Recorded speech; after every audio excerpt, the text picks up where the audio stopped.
नमस्कार, मैं रचना शर्मा चढ़ती कला टाइम टीवी देख रहे सभी दर्शकों का स्वागत करती हूं। आप देख रहे हैं उत्तर प्रदेश के विशेष समाचार। आज सिखों के 10वें गुरु श्री गुरु गोविंद सिंह जी की जयंती मनाई जा रही है। सिख समुदाय में यह दिन बहुत बड़ा और खास माना जाता है। हिंदू पंचांग के अनुसार पौष माह की सप्तमी तिथि पर श्री गुरु गोविंद सिंह जी की जयंती मनाई जाती है। वहीं अंग्रेजी कैलेंडर के मुताबिक गुरु गोविंद सिंह जी का जन्म 22 दिसंबर 1666 को पटना में हुआ था। श्री गुरु गोविंद सिंह जी ने खालसा पंथ की स्थापना की थी, जिसे सिख धर्म में प्रमुख माना जाता है। शौर्य और साहस के प्रतीक गुरु गोविंद सिंह जी के जन्म दिवस को प्रकाश पर्व के रूप में मनाया जाता है। इन्होंने श्री गुरु ग्रंथ साहिब जी को पूर्ण किया।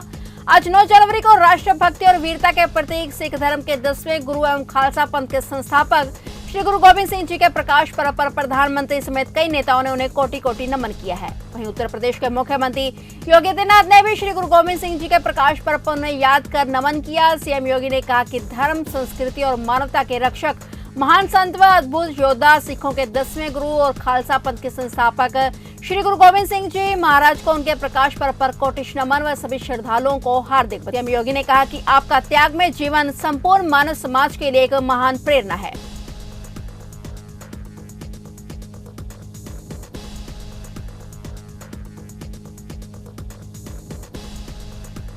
आज किसानों के मसीहा व देश प्रेम की भावना से ओतप्रोत दीनबंधु सर छोटू राम जी की पुण्यतिथि है। दीनबंधु सर छोटू राम ने पूरी निष्ठा से मातृभूमि की सेवा की और उनका पूरा जीवन गरीबों और किसानों के हितों के प्रति समर्पित रहा। उनकी मृत्यु 9 जनवरी 1945 को लाहौर में हुई थी।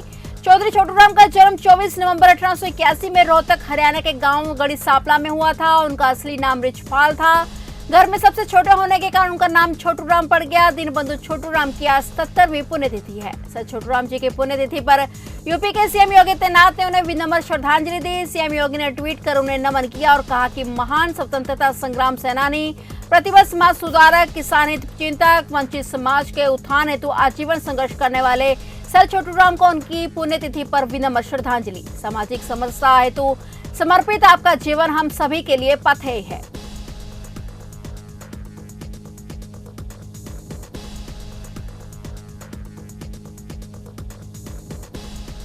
लखीमपुर खीरी जिले में 2022 विधानसभा चुनाव से पहले शहर के मुख्य मार्गों पर अलग अलग राजनीतिक पार्टियों की लगी होर्डिंग चर्चा का विषय बनी हुई है। मुद्दों और विवादों को होर्डिंग में दर्शाया गया है। 2022 विधानसभा चुनाव की तारीख नजदीक आते ही शहर के मुख्य मार्गों पर लगी अलग अलग राजनीतिक दल की पार्टियों की होर्डिंग चर्चा का विषय बनी हुई है। होर्डिंग पर मुद्दों और विवादों की राजनीति कितनी चरम पर है, साफ तौर पर देखा जा सकता है। एक तरफ भारतीय जनता पार्टी की तरफ से लगाई गई होर्डिंग में तस्वीरों के साथ लिखा है, फर्क साफ है। 2017 के पहले प्रदेश में बहन बेटियां थी असुरक्षित, ठीक उसके बराबर में बीजेपी की होर्डिंग में 2017 के बाद अपराधियों में है कानून का खौफ और होर्डिंग के नीचे लिखा है, सोच ईमानदार, काम दमदार। ये जो जगह जगह सपा के द्वारा पोस्टर लगाए गए हैं, इसके बारे में क्या कहना है आपका? देखिए, ये पहले से भारतीय जनता पार्टी ने समाजवादी पार्टी के विरोध में दुष्प्रचार करने का काम किया है। आज हम लोगों ने जो ये पोस्टर लगाने का काम किया है, इससे साफ जाहिर है कि वास्तव में इनके कार्यकाल में जो हो रहा है वो प्रदर्शित करने का काम किया है। समाजवादी पार्टी के शासनकाल में जो हमने काम किया था उसकी उपलब्धियां हम प्रदेश को गिराने के लिए पूरे प्रदेश भर में इस तरीके से पोस्टर लगाने का समाजवादियों ने काम किया है। इनका जो दुष्प्रचार ये कर रहे थे, समाजवादी के ऊपर ब्लेम लगाया करते थे, आज उसके परिप्रेक्ष्य में हम लोगों ने भी मतलब जो हमारे समाजवादी शासनकाल में काम हुए थे उनके कार्यों को हमने प्रदर्शित करने का काम किया है। इससे साफ जाहिर हो जाता है।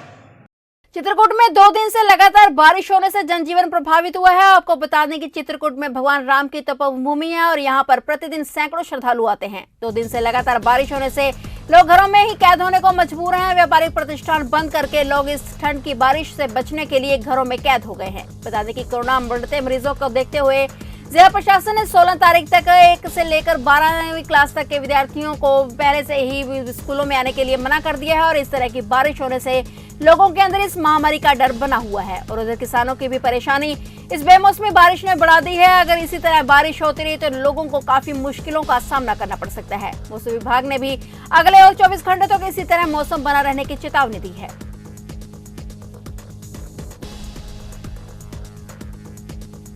कानपुर देहात पुलिस को उस समय बड़ी सफलता मिली। हत्या लूट सहित 25,000 का इनामिया पुलिस के हाथे चढ़ गया है। पुलिस अधीक्षक ने प्रेस वार्ता कर घटना का खुलासा कर जानकारी दी। उन्होंने बताया कि एक अभियुक्त जो कि कई सालों से हत्या लूट और पशु क्रूरता अधिनियम के तहत कई धाराओं का आरोपी था, वो फरार चल रहा था। यही नहीं, वो 25,000 का इनामिया भी था जो अब पुलिस के हाथे चढ़ा है। पुलिस की इस बड़ी सफलता पर पुलिस अधीक्षक स्वप्निल मंगाई ने पुलिस टीम को पुरस्कृत करने का भी ऐलान कर दिया है। देखिए, जैसा कि हमने बताया था अपने ज्वाइनिंग के समय कि हमारी प्राथमिकता है, शासन की प्राथमिकता है जीरो टॉलरेंस टू क्राइम। उसी क्रम में हमने आज हमारी टीम ने जिसमें सीओ भोगनीपुर, इंस्पेक्टर भोगनीपुर और एसओजी प्रभारी व अन्य लोग सम्मिलित हैं, इनके द्वारा एक बड़ी अच्छी सफलता प्राप्त की गई है। 25,000 रुपये का इनामिया है नौशाद, जिसको आज गिरफ्तार किया गया है। इसका बहुत लंबा आपराधिक इतिहास है, जैसा कि आप लोगों को बताया भी जा चुका है प्रेस नोट के माध्यम से। और 2016 से लेकर अब तक ये कहीं ना कहीं अपराध करता रहा है। हर तरह के संगीन जुर्म, जिसमें हत्या, गौकशी, पशु क्रूरता, आर्म्स एक्ट आदि इसके द्वारा किए गए हैं। तो इस क्रम में पुलिस अधीक्षक कानपुर देहात के स्तर से इस पर 25,000 रुपये का ऑलरेडी इनाम घोषित है। और इसकी सघन तलाश की जा रही थी हमारी टीमों द्वारा, जिसमें संयुक्त रूप से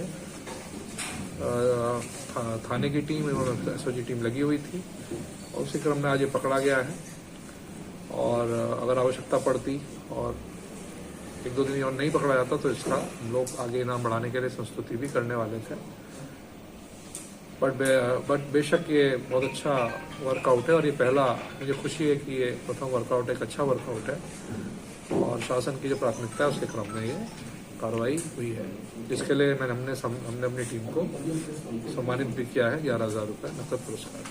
खबर मिर्जापुर से, जहां डीएम ने आदर्श आचार संहिता को देखते हुए जिले के 5 विधानसभा में 6 टीमों को गठित कर लगे बैनर होर्डिंग को जिले के आला अधिकारियों के साथ बैठ मीटिंग और आदेश पारित किया है कि जिले में लगे बैनर होर्डिंग को आचार संहिता के मद्देनजर जल्द से जल्द हटाया जाए। वहीं डीएम ने बताया कि जिन घरों की दीवारों पर पेंटिंग कर प्रचार प्रसार किया जा रहा है वो भी जल्द से जल्द उसे हटा दें, नहीं तो उसका भी खर्च उस व्यक्ति से प्रशासन वसूलने के लिए तत्पर रहेगा। से ही आदर्श आचार संहिता लागू हो गई है और आज हमने सारे हमारे एसडीएम, सीओ और एसओज के साथ मीटिंग करी है और सभी को टीमें बना के लगाया है। हमने कुल हमारे 5 विधानसभा है, जिसमें कुल 30 टीमें इसके लिए बनाई है और एक विधानसभा में 6 टीमें हैं और सभी ने अपना कार्य प्रारंभ कर दिया है। और इसमें हमने आज कलेक्ट्रेट से शुरुआत करी है और इसके अलावा अभी शहर में जो एरिया है जहाँ बैनर पोस्टर लगे हैं वहाँ पे नगर पालिका के सहयोग से हम ये कार्यवाही शुरू कर दिए हैं। इसके अलावा हमारा ये प्रयास है कि अगले 24 से 48 घंटे के अंदर जितने भी ये प्रचार प्रसार सामग्री लगी हुई है उसको हटा करके जो भारत निर्वाचन आयोग की गाइडलाइन है और उसके जो आदर्श आचार संहिता उसका पालन कराए। 2022 विधानसभा चुनाव की तारीखों का ऐलान भारतीय निर्वाचन आयोग ने कर दिया है, जिसके बाद से आदर्श आचार संहिता लागू हो गई है। वहीं इस बार जनपद कानपुर देहात की 4 विधानसभा क्षेत्रों में 13 लाख से अधिक मतदाता अपने मताधिकार का प्रयोग करेंगे। जनपद में 30 से 4 यानी 20 फरवरी को मतदान होगा और वहीं इस बार कोविड प्रोटोकॉल के तहत मतदान कराया जाएगा। इसको लेकर के जिला प्रशासन ने तैयारियां पूरी कर ली हैं। इसकी जानकारी जिला निर्वाचन अधिकारी जितेंद्र प्रताप सिंह ने प्रेस वार्ता के दौरान दी है। यूपी के 7 चरणों में से कानपुर देहात जनपद की 4 विधानसभाओं का जो निर्वाचन है वो 20 फरवरी 2022 को होगा और इसकी प्रक्रिया 25 जनवरी 2022 से नामांकन से स्टार्ट हो जाएगी। और ये चारों नामांकन कलेक्ट्रेट कानपुर देहात परिसर में 4 विधानसभाओं के रिटर्निंग ऑफिसर्स के सामने होंगे।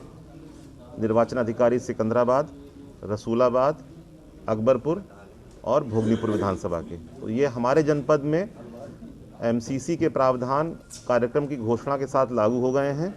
नामांकन की प्रक्रिया 25 जनवरी से प्रारंभ होकर 20 फरवरी को मतदान के रूप में संपन्न होगी और अंत में 10 मार्च को इस जनपद के 4 माननीय विधायकों का चयन जनता के सामने होगा। अपना भारतीय सनातन पार्टी की कार्यकारिणी बैठक महमूरगंज वाराणसी में संपन्न हुई, जिसमें पदाधिकारियों के द्वारा आगामी विधानसभा चुनाव के बारे में चर्चा करते हुए कहा गया कि पार्टी द्वारा की जाने वाली जागो सनातन यात्रा पार्टियों का उद्देश्य है। पार्टी सनातन धर्म को मजबूती, ऋषि और कृषि के विकास के उद्देश्य के लिए अग्रसर रहेगी। बैठक में मुख्य रूप से राष्ट्रीय अध्यक्ष श्री शेषधर पांडे, वरिष्ठ राष्ट्रीय महासचिव आचार्य संतोष दास, राष्ट्रीय संगठन मंत्री सुरेंद्र गिरी सहित कई पदाधिकारी मौजूद रहे। पत्रकार वार्ता सनातन धर्म के संदर्भ पर है। आज हमारा अस्तित्व जो है, जो सनातन था, आज कहीं बिखरा बिखरा नजर आ रहा है। इसलिए सनातन के अस्तित्व को समेटने के लिए, एकजुट करने के लिए अखंड भारत की जो है परिकल्पना लेकर के यहाँ पर चर्चा की जा रही है, चर्चा की गई है। बात की जाए तो प्रदेश में योगी का सरकार चल रहा है और वो खुद सनातनी परंपरा को आगे बढ़ा रहे हैं। क्या लगता है ऐसे में आपकी पार्टी कितना आगे जा सकती है? देखिए, अकेले योगी जी सनातन धर्म के लिए कहाँ तक कितना करेंगे, ये आप खुद विचार कर सकते हैं। इसलिए हम सब लोग अब की बार योगी सरकार को लेकर के ही सनातन धर्म के मुद्दों को लेकर हम सहयोग के रूप में और अपनी विचारधारा को लेकर के उतर रहे हैं। मिर्जापुर में आचार संहिता लागू होते ही प्रशासन एक्शन में आ गया है। अचानक पुलिस के इस एक्शन से शहर में तमाम चर्चाएं हो रही हैं। मिर्जापुर सिटी कोतवाली के घोड़े शहीद मजार के पास पहुंचे कमिश्नर योगेश्वर राम मिश्रा ने औचक निरीक्षण कर नगरपालिका व आला उच्च अधिकारियों को दिशा निर्देश दिया कि आचार संहिता की गाइडलाइन का सख्ती से पालन किया जाए। वहीं जिले के चट्टी चौराहे से लेकर कार्यालय व कोतवाली से लेकर बस स्टैंड चौराहा तक सभी होर्डिंग उतार दिए गए हैं।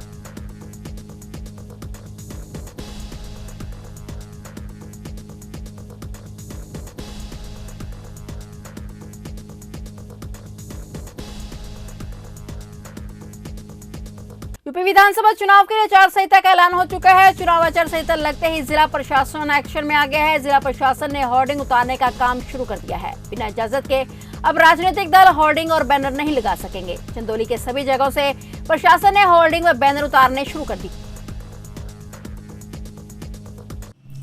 भारत निर्वाचन आयोग के आज के नोटिफिकेशन के बाद पूरे यूपी में आचार संहिता लागू हो चुकी है। उसी क्रम में चकिया विधानसभा क्षेत्र में भी आज आचार संहिता का अनुपालन किया गया। सभी बैनर्स, पोस्टर्स इत्यादि को नियमानुसार हटवाया गया। सभी से अनुरोध है कि किसी भी तरह की अफवाह पर ध्यान ना दें, शांतिपूर्वक तरीके से अपना चुनाव में प्रतिभाग करना सुनिश्चित करें, कोरोना नियमों का अनुपालन करें। प्रशासन, पुलिस पूरी तरह आपके साथ है, आपके सहयोग में है। जय हिंद, जय भारत। यूपी विधानसभा चुनाव के लिए आचार संहिता का ऐलान होते ही बाराबंकी में भी जिला प्रशासन एक्शन में आ गया है। वहां पर भी जिला प्रशासन ने होर्डिंग उतारने का काम शुरू कर दिया है।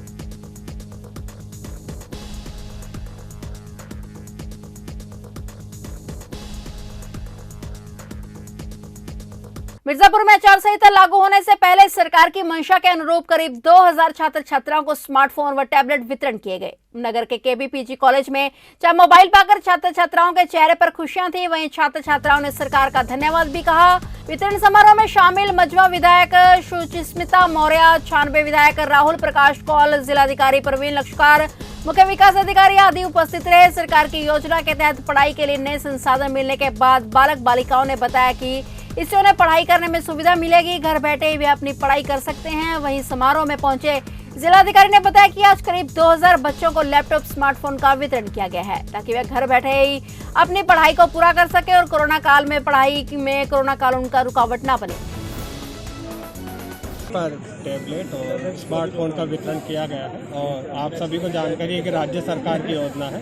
तो इसमें हमने आज लगभग यहाँ पर 2000 छात्र छात्राओं को टैबलेट और स्मार्टफोन का वितरण किया है। और यहाँ पर इस कार्यक्रम में हमारे जनपद के जो जनप्रतिनिधि थे वो भी सभी उपस्थित थे। और ये जो वर्तमान में कोरोना के समय में ऑनलाइन जो शिक्षा हो रही है, ग्रहण की जा रही है बच्चों के द्वारा, उसमें उनके लिए काफ़ी उपयोगी सिद्ध होगा। और इसी के दृष्टिगत रखते हुए ये यहाँ पे आज कार्यक्रम संपन्न किया। मेरा नाम पूजा पांडे है और मैं MSc 3rd सेमेस्टर की छात्रा हूँ। आज टैबलेट पाकर बहुत अच्छा लग रहा है और सबको थैंक्स कहना चाहते हैं इसके लिए। इस टैबलेट को जो आपने पाया है, इससे आपको पढ़ने में कितनी आसानी होगी? बहुत सी आसानी होगी, नोट्स वगैरह बनाने में, लेक्चर्स वगैरह देखने में बहुत सी आसानी होगी। अच्छा, चालू करके देखा अभी इसको आपने? हाँ, अभी तो किया नहीं है, बस ओपन किया है, चालू नहीं किया है। फिलहाल उत्तर प्रदेश के विशेष समाचारों में इतना ही। तब तक के लिए देखते रहिए चढ़ती कला टाइम टीवी और मुझे दीजिए इजाजत। धन्यवाद।